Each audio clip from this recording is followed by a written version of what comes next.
வணக்கம். இலங்கை செய்திகளுடன் நான் நிரோஷன். விரிவான செய்திகளுக்கு முன் தலைப்புச் செய்திகள். கண்டி மாவட்டத்தில் நடத்தப்பட்ட தேடுதல் பணிகளின் போது ஐக்கிய அரபு ராச்சியத்தின் தேடல் மற்றும் மீட்புக் குழுவால் 10 உடல்கள் மீட்கப்பட்டுள்ளதாக தகவல். வெள்ள அனர்த்தத்தால் பாதிக்கப்பட்டவர்களுக்கு அரசு வழங்க உள்ள 25,000 நிவாரணத் தொகை தொடர்பாக எந்தவித ஊழலும் நடைபெறாது என்று யாழ் மாவட்ட அரசாங்க அதிபர் தெரிவிப்பு. வெள்ள நிவாரணம், மீட்பு நடவடிக்கைகள் மற்றும் புனரமைப்பு திட்டங்கள் தொடர்பான ராஜதந்திர ஒத்துழைப்பை விளக்குவதற்காக பிரதமர் தலைமையிலே ஒரு விசேட கலந்துரையாடல். திட்வா சூறாவளியால் பாதிக்கப்பட்ட வலப்பனை, மதுரட்ட, கோத்மலை பகுதிகளில் உள்ள பல கிராமங்களுக்கு இதுவரை நிவாரணம் வழங்க முடியவில்லை என்று அறிவிப்பு. தொடர்வது விரிவான செய்திகள். இலங்கையில் சமீபத்தில் ஏற்பட்ட நிலச்சரிவுகள் மற்றும் வெள்ளத்தை அடுத்து மேற்கொள்ளப்படும் அவசர மீட்பு நடவடிக்கைகளின் ஒரு பகுதியாக ஐக்கிய அரபு ராச்சியத்தின் தேடல் மற்றும் மீட்பு குழு தனது மனிதாபிமான பணிகளை மேற்கொண்டு வருகின்றது. இந்த சூழலில் கண்டி மாவட்டத்தில் நடத்தப்பட்ட தேடுதல் பணிகளின் போது குழுவினரால் 10 உடல்கள் மீட்கப்பட்டுள்ளதாக தெரிவிக்கப்பட்டுள்ளது. இன்று கண்டி மாவட்டத்தின் அக்குரணை பிரதேசத்தில் உள்ள ரம்புகெல விலனகம பகுதிக்கு குறித்த குழு அனுப்பப்பட்டதாகவும் இது மிக கடுமையாக பாதிக்கப்பட்ட பகுதிகளில் ஒன்றாக இருப்பதாகவும் கூறப்பட்டுள்ளது. மலை உச்சியில் அமைந்திருந்த வீடுகள் நிலச்சரிவால் இடிந்து 16க்கும் மேற்பட்ட வீடுகள் மண்மேடுகளோடு கீழே இழுத்துச் செல்லப்பட்டுள்ளன. இதனைத் தொடர்ந்து ஐக்கிய அரபு ராச்சிய மீட்புக் குழு சிறப்பு உபகரணங்கள் மற்றும் K9 நாய்கள் பயன்படுத்தி தேடுதல் நடவடிக்கைகளை ஆரம்பித்துள்ளது. மிகவும் சவாலான நிலப்பரப்பு மற்றும் ஆபத்தான சூழல் இருந்த போதிலும் குழு இடிபாடுகள் மற்றும் பள்ளத்தாக்குகளில் தீவிரமாக தேடுதலை மேற்கொண்டு இன்று மட்டும் 10 உடல்களை மீட்டுள்ளதாக தெரிவிக்கப்பட்டுள்ளது. காணாமல் போனவர்களை தேடும் நடவடிக்கைகள் இலங்கை அதிகாரிகளோடு நெருங்கிய ஒருங்கிணைப்பில் தொடர்ந்து முன்னெடுக்கப்படுகின்றமை குறிப்பிடத்தக்கது. வெள்ள அனர்த்தத்தால் பாதிக்கப்பட்டவர்களுக்கு அரசு வழங்க உள்ள 25,000 நிவாரணத் தொகை தொடர்பாக யாழ்ப்பாணத்தில் எந்தவித ஊழலும் நடைபெறாது என்று யாழ்ப்பாண மாவட்ட அரசாங்க அதிபர் மருதலிங்கம் பிரதீபன் தெரிவித்துள்ளார். ஊடகங்களிடம் கருத்து தெரிவிக்கையில் அவர் கூறியதாவது, வெள்ளத்தால் ஏற்பட்ட சேதங்கள் தொடர்பான அறிக்கை கடந்த மாதம் 30ஆம் தேதி தேசிய அனர்த்த நிவாரண சேவைகள் நிலையத்திற்கு அனுப்பி வைக்கப்பட்டது. அந்த அறிக்கையின் அடிப்படையில் 25 மாவட்டங்களுக்கும் நிதி ஒதுக்கீடு வழங்கப்பட்டுள்ளது. யாழ்ப்பாணத்தில் 14,624 குடும்பங்கள் பாதிக்கப்பட்டதாக அறிக்கை அனுப்பப்பட்டுள்ளது. இதன் அடிப்படையில் 365.6 மில்லியன் யாழ்ப்பாண மாவட்டத்திற்கு வழங்கப்பட்டுள்ளது.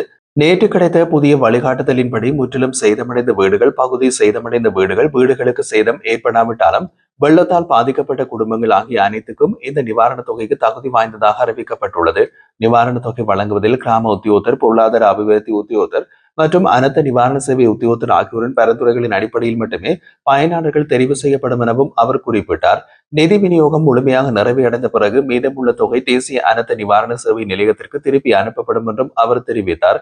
அதிக சனத்தொகை கொண்ட வடக்கு மாகாண மாவட்டங்களில் ஒன்றாக யாழ்ப்பாணத்தில் 7.9% மக்கள் வெள்ளத்தால் பாதிக்கப்பட்டுள்ளார்கள்.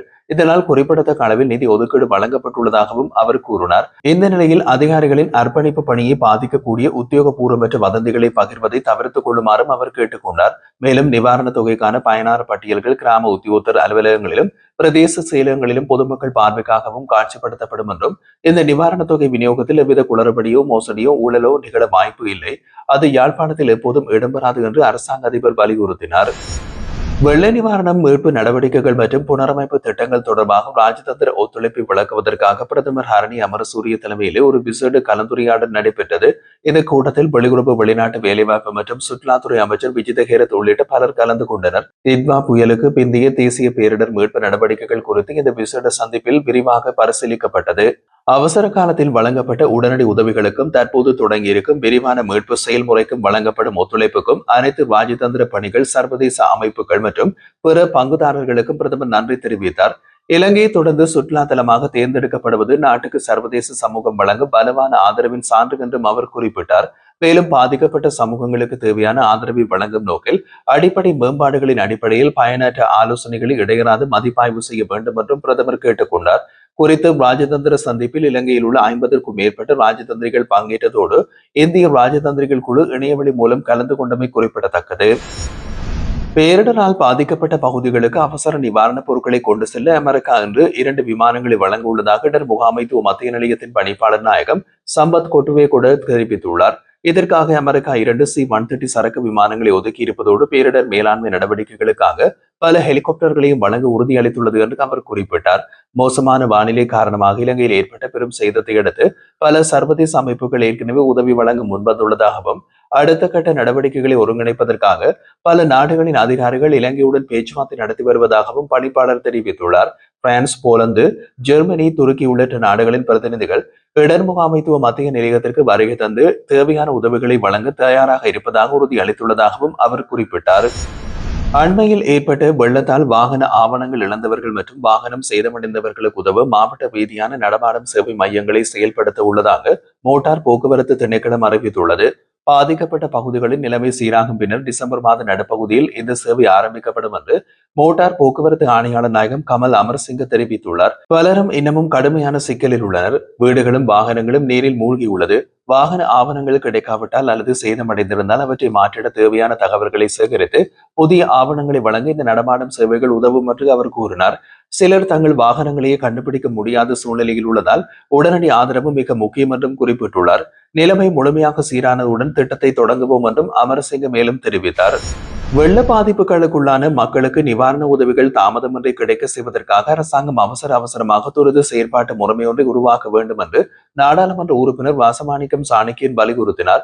டிசம்பர் 5ஆம் தேதி மட்டக்களப்பு மாவட்டத்தின் சந்திவெளி மற்றும் முராகோடி பகுதிகளில் வெள்ளத்தால் பாதிக்கப்பட்ட மக்களை சந்தித்து நிலைமையை மதிப்பீடு செய்த பின்னர் அவர் இதனை தெரிவித்துள்ளார். இந்த சந்திப்பின் போது மக்கள் எதிர்கொள்ளும் சவால்கள் மற்றும் அவசியங்கள் குறித்து கலந்துரையாடப்பட்டதோடு அத்தியாவசிய நிவாரணப் பொருட்களும் வழங்கப்பட்டன.